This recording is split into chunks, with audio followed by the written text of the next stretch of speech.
दत्तात्रेया तव शरणं दत्तनाथा तव शरणं त्रिगुणात्मका त्रिगुणातीता त्रिभुवनपालक तव शरणं शाश्वतमूर्ते तव शरणं श्यामसुन्दरा तव शरणं शेषाभरणा शेषभूषणा शेषशायि गुरु तव शरणं षड्भुजमूर्ते तव शरणं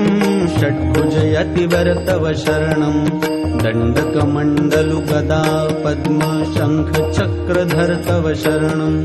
करुणानिधे तव शरणं करुणासागर तव शरणं श्रीपाद श्रीवल्लभ गुरुवर नृसिंह सरस्वती तव शरणं श्रीगुरुनाथा तव शरणं सद्गुरुनाथा तव शरणं कृष्णासङ्गमितरुतलवासी भक्तवत्सला तव शरणं कृपामूर्ते तव शरणं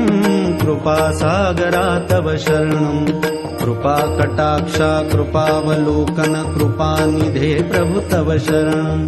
कालान्तका तव शरणं कालनाशका तव शरणं पूर्णानन्दा पूर्णपरेशा पुराणपुरुषा तव शरणं जगदीशा तव शरणं जगन्नाथा तव शरणं जगत्पालका जगदाधीशा जगदोद्धारा तव शरणं अखिलान्तरा तव शरणं अखिलैश्वर्या तव शरणं भक्तप्रिया वज्रपञ्जरा प्रसन्नवक्त्रा तव शरणं दिगम्बरा तव शरणं दीनदयाघन तव शरणं दीनानाथा दीनदयाळा दीनोद्धारा तव शरणं तपोमूर्ते तव